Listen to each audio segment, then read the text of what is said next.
Welcome to the St. Matthew's Episcopal Church podcast, coming to you from Northern Virginia. We're so glad you're here. Today, we hope our message inspires you to better know and share God's love. Don't forget to subscribe to the podcast and join our weekly newsletter, The Friday Flash, to stay updated on all of our events and services. Let's dive in. Well, has anybody felt that touch of cool in the air this past week? That little hint of fall. And it's only going to get better this week. Fall is coming.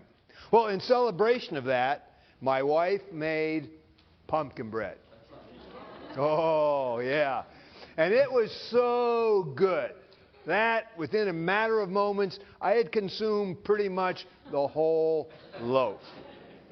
So, I don't know that I'm qualified to talk to you about self-control this morning. That's just probably, Josh would probably do better with this than I do. But we'll just give it a try and see how it comes out.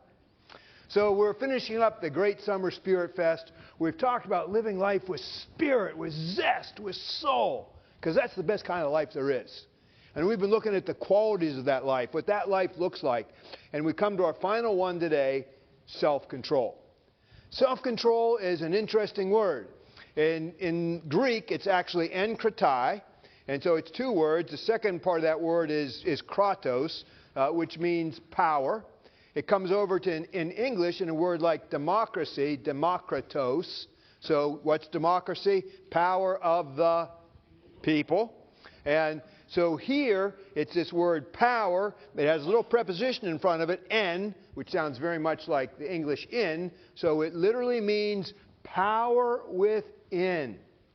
Self-control is self-mastery. That's what we're talking about when we're talking about cultivating this gift of the Spirit, is developing self-mastery in our lives. And that's a lifelong endeavor, no matter where we are. And there is no single more important task than that. It is the greatest work we ever do, because it's what makes everything else possible, isn't it? So, as we come to this, we think about what it is we need to master. What do we need to have power over? This power within. What does it give us power over? And it really is three things. The first thing is Waldo. Well, the first thing isn't Waldo, but Waldo, good to see you. Yeah, wait, Aldo. See, I get mixed up. I get mixed up. It's Aldo. Yes, Aldo. Kenny, come up here with me. Let's do a selfie. Come on, let's just do it here. Because, that's cool. And can you do them with that? Do you have long enough arms? Yeah, here we go. Yeah, that's great. All right, thank you. Okay, yeah, good. Okay, so, see, I am not qualified to be talking about self-control. I mean, you need somebody else talking about that up here. Because the first thing that we have control over are our impulses, our behavior. Right, so obviously lacking in that regard. Second thing that we have control over when we have self-control, and this is an interesting one, but it's mood regulation. So many of us think that we're sort of at the mercy of our moods. That's not actually true. When we cultivate self-control, that gives us the ability to regulate our moods. And then the third one is attention. So when somebody walks down the aisle taking pictures, I don't allow myself to be distracted from the task, but stay on task. Self-control would have just kept on going, all right? So when we talk about self-mastery, what we're mastering is we're mastering impulse control so that we behave in a certain kind of way. We're mastering mood regulation so that we're a certain kind of person. And we're mastering where we focus, that to which we pay attention. Because that to which we pay attention is that which ultimately shapes and forms us. And so self-control then is the mastery over these various things. And it's what is talked about in an Episcopal church. Any given Sunday, there's always 4 readings in the Old Testament, first 2/3 of the Bible, a psalm, a book in the Old Testament, and then a New Testament reading, last third, and a gospel reading. And so our Our second reading today is from the book of Romans. Many of you know this. We've talked about this before. Paul was one of the earliest followers of Jesus, and he was so excited about Jesus. He wanted to tell everybody everywhere, so he started a whole bunch of churches. There were no churches back then. He gets in a lot of trouble for talking as much as he does about Jesus, so he gets thrown in prison. So to continue his relationship with those churches, he writes them letters. Those letters are preserved for us as the majority of the New Testament. So in this letter today, he's in prison, and he's writing to the church that's in Rome. And what he says at the opening of that, and it's in your bulletin, you can read it at any time, might want to read it during the week. But he says, offer yourselves, I think our translation says, present your bodies as a living sacrifice to God. And this is the idea, again, of self-control. And he says, we do this not by being conformed to the world, but being transformed by the Holy Spirit through the renewal of our minds. If you really, my description of self-control, of self-mastery is this. And this is sort of the one sentence that I'm talking about this morning, and it's having a philosophy of life and letting nothing distract us from it. It's having a philosophy of life and sticking to it 100%, particularly when things get difficult. Right? So it's having this philosophy of life that's crystal clear. We know exactly who we are and exactly where we want to go. And then pursuing that with our whole heart, letting nothing turn us to our right or our left, particularly when things get difficult. And one of the great things that I love about our podcast, you know, we do this podcast now, we record it on Tuesdays, and then Sophia works her magic, and we're so thankful for Sophia, and it drops on Wednesdays. I can leave some of what I'd normally say in a sermon to Wednesday, so I don't have to go on as long, which is a beautiful thing. So, like, if you want to know more about how to develop a philosophy of life, we'll talk about that a little bit on Tuesday. Very practical steps on how we develop a philosophy of life. And I'll share with you a little bit about mine. And really, you want it to be 25 words or less. Concise. Who you are, where you're going, so you know, so nothing can distract you either way. You know what it is, and it's the only way that you can say yes to what's really important and no to all the rest of that. So Paul talks about this as he talks about offering our bodies to God. And what's interesting is that when we get to 20th century science, this was really defined in the late 20th century, when we talk about the self, for a long, long time people thought about the self as some sort of immaterial something out there somewhere. But as it gets defined in empirical sciences, the self is always talked about in terms of an embodied presence. Because what is the self except what we do with our bodies, really? And Paul knows this. He's way ahead of modern science. And so we offer our bodies to God as this living sacrifice. And we do it not by conforming to the world, but being transformed by the power of the Holy Spirit, by the renewing of our minds. Point being is that you and I are always being formed, are always being changed by something. You heard the two words, conformed, transformed. What's the common word? Form, right? In Greek, that word is morph. It's morphe. And you know that in English we talk about different morphs or heck, the Power Rangers, right? It's morphin' time. In fact, we could turn that into a liturgy. How about this? I'll say, let us morph, and you respond, let us morph indeed. All right? So let's just try that. Let us morph. Let us morph indeed. That's it. That's self-control. Is morphing indeed, is changing.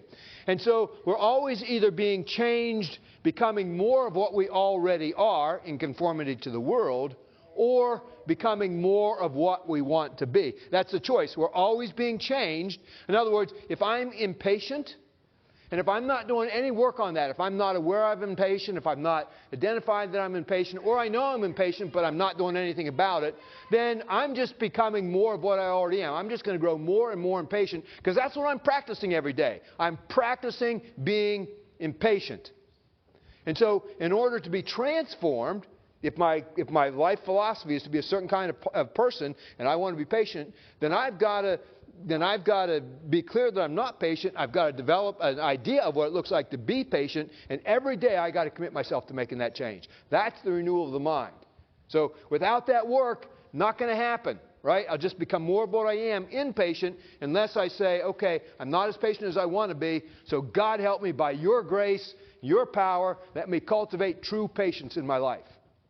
If I'm greedy, and the world around us, it doesn't call it this. It calls us, you have a right to this or whatever it may be. They call it self-care. And it's interesting right now because in the social sciences, there's tremendous pushback on this.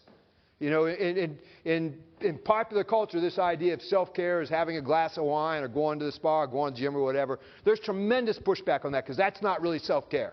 That doesn't take you where you want to go. Self-care is something very different than that. And so the world kind of reinforces being greedy. But if I want to be generous, again, if my core is that I want to be in some way, shape, or form be generous, and frankly, if you're a Christian following Jesus, you're called to generosity. So part of what you're called to, if you're not a Christian, right, or if following Jesus isn't that important to you, and we know that people come here who that's not particularly important to them, they just like what we do in the church, and that's fine. We love having you here for this. So this isn't for you. Right? If you're new, this isn't particularly for you either. But if you're a Christian dedicated to following Jesus, that's important to you. And that's part of why you're here in this family. That means on a regular basis, you define what regular it is. It means giving of your resources to the support of the life of the church. And if you're not practicing that, but just using all your money for what you think you need, you're practicing selfishness. You're practicing greed, right? So you either become more of what you are, because that's what you're practicing, or you say, I'm not this, but I want to be that, and you figure out a way to be that. That's the choice. And one way, you're conformed to the world. The other way, you're transformed by the power of the Holy Spirit, by exercising self-control into the person that you want to be. Right?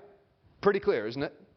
And so it's the idea of having this core philosophy. And only you can have that. And I'm not telling you what it is. That's up to you to figure it out.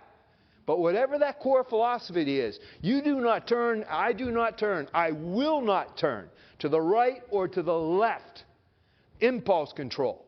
I will not be distracted. Attentional control. I will, with heart and soul and enthusiasm, mood and regulation, pursue that core philosophy. It's not where I am now, but it's where I will be. I either become more of what I already am, or I do the work on a daily, regular basis so that I can become who I want to be, who God's calling me to be, cultivating the power within, self-control, so that I can resist the pressures without. Without that power within, we will not be able to resist the pressures without. We'll have no reason to resist the pressures without. As I was trying to think of an example of this, a person who might really exemplify this, I came up with a woman by the name of Bethany Hamilton. Some of you will remember her. Some of you will need a little refresher, but when you get it, I think she'll call to mind. She was a potentially world-class surfer, and she was surfing in Hawaii, 13 years old, and a 14-foot tiger shark got a hold of her and swam away with her arm. She survives. And within a month, she's back in the water surfing again. How does that happen? Right? What are the mental processes, the spiritual processes that let that happen? You will likely never be attacked by a shark. I will likely never be attacked by a shark. But you face your own sharks of some, whatever they are. Things that distract us to the right or the left. Things that derail our impulses so that our behaviors don't evidence our character or the character that we want to have.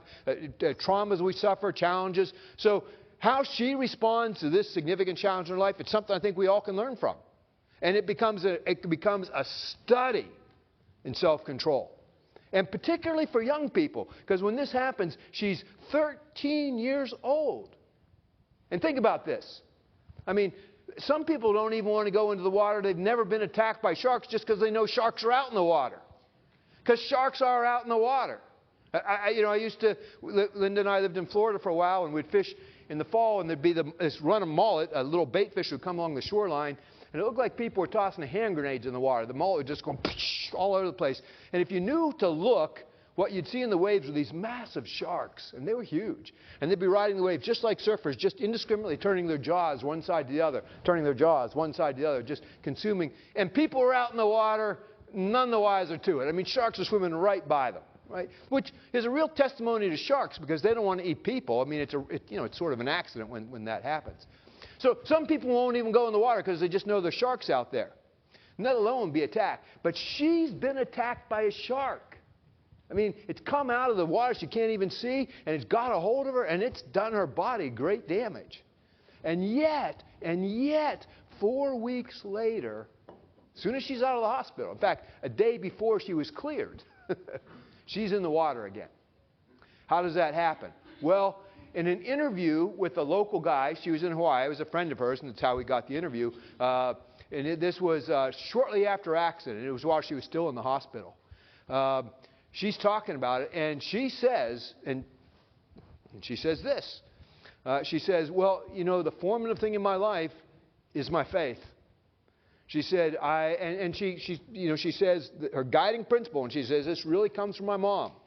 And I mean, I think really literally this sort of sets a pattern for parenting. She says, my mom raised me in the Christian faith, was diligent in raising me in the Christian faith. Kudos to all you parents who are being diligent in raising your children in the Christian faith. That is the single most protective thing that you can do for them, and that's backed up by empirical science. And there's a book out now by, anybody remember her name? Where's Lisa Miller?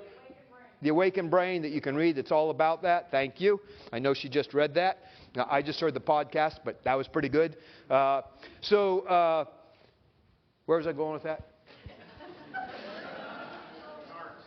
Yeah. You're raising your kids in the faith, and that's a good thing to do. So she said her mom raised her in the faith, and so her mom read to her the Bible every day, and she said her mom prayed with her on a regular basis. So again, kudos to parents who pray with their kids. It's a great practice. And so she said, my mom and I, and get a hold of this, because this is sort of one of those God things. She said about 2 weeks before this happened, my mom and I had started praying a very specific prayer. And that prayer was this: God, you know I really want to be a surfer. But I also want to be more than a surfer. And so I hope you'll make more of my life than being just a surfer. Let me serve you, whatever that looks like. That's the prayer. They're praying it every day for 2 weeks, and then this happens. And so when this happens, it doesn't, the interview's raw. It's right at it says, so she's not able to manufacture this. This isn't artificial. And I'll give you a reference if you want to hear another interview with her that's really, really good. It's Michael Gervais. You've heard me talk about this before. It's Finding Mastery. That's where you go. It's his podcast. And it's Bethany Hamilton. It's worth listening to. It's an amazing podcast. And Michael Gervais is a purely secular, high-performance psychologist. And he's really just tapping into her because she's had this event, and he wants to know how she's responded to it so we can all learn how to respond to events that might set us back in life. And so she has this, and Michael Gervais just sort of marvels at her. He literally says to her, you're too good to be true. He says, but I can't find anything inauthentic in this, so we're just going to celebrate it rather. She says, well, let's look for some flaws. He said, no, let's just celebrate this. I mean, Michael Gervais never says that. I mean, it's really pretty incredible. And so 4 days after this, she's saying, this was the answer to my prayer. Because through this, God is giving me a greater mission and is giving me the voice to do what I believe God is calling me to do. And this will develop in her life so that she becomes a motivational speaker all over the world, that she has 2 movies. You may have seen Soul Surfer is on Netflix. She has a second one called Unstoppable. I've never seen that one. But she said that let me do my mission, which is to help young people. And particularly, she said teenage girls, but at that point she had 2 boys, and she said, so I want to help boys too. And I just want to let them know that they don't have to be a victim, that they've always got a choice, and that if they'll put their faith in God, that God will make more out of their life than they ever could have dreamed. Just the way God has made more out of my life than I've ever dreamed. And so it's just sort of like, it's like this amazing story, the way that her faith enables her to have self-control. That's the gift of the Spirit, that when she faces the most adverse of circumstances, she doesn't do a tailspin, she doesn't devolve into anxiety, but she's able to find God's purpose to it, her core philosophy. She's not distracted from it, and she's able to continue to execute it on a level that she never did before. That's what I'm going for, at least. And I think that might be what you're going for as well. So I was curious when I heard about Bethany Hamilton, what she's doing today. That interview with Michael Gervais is 2019, so this is now 7 years later, so what she's doing. I'm kind of always interested if people who profess to be Christians are still Christians. Sometimes they are, sometimes they're not. But she happens to still be very adamant in her faith. And she recently made this Instagram post. If you want to see where people are today, look at their Instagram account, right? That's a good place to go. So she says this. She says, God doesn't say life will be easy. And we're going to end on this because I think this is what self-control is all about. God doesn't say life will be easy. I've gone through many hard seasons in my own life, time when it seems like storms would never stop. But a verse that brings me peace is John 16:33. And she's memorized it. She doesn't even hesitate. I mean, it's been a guide for her in life. It's what lets her exercise direction and not devolve. It's what helps her regulate moods, determine what her actions are going to be, and not pay attention to things she doesn't want to pay attention to. So, but a verse that always brings me peace is John 16:33. It's Jesus talking. I have said these things to you, that in me you may have peace. In this world you will have, I learned it, difficulties, but in her translation, in this world you will have tribulation. But take heart, Jesus said, I have overcome the world. God promises, her words again, God promises to be with us through all the troubles of life. So whatever storms you may be weathering, seek Him and let Him be your peace, your hope, your everything. Let Him carry you through it. That's self-control. And frankly, that's a pretty great way to live. Amen? Thank you for listening. If you're in the Northern Virginia area, we invite you to join us for worship or any of our events. For directions, service times, and information about our online services, visit stmtts.org. That's stmtts.org. Until next time, go in peace and share God's love.